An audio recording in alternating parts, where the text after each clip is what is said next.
ramadaantan waxaad ku arki doontaa goobtan ilmo in aan soo dejinayno tusaale ah 30 mawduuc oo gaar u ah anshaxa guryaheena oo aan ugu talagalnay maalin kasta inta aynu ku jirno bisha Ramadaan.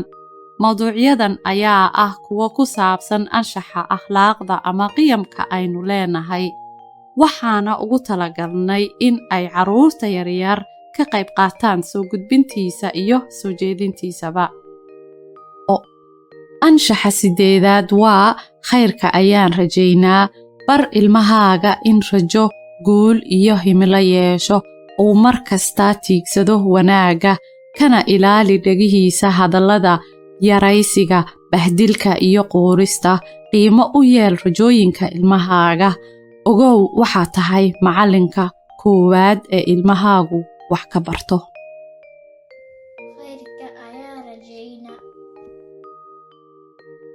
iftiimi mustaqbalka ilmahaaga.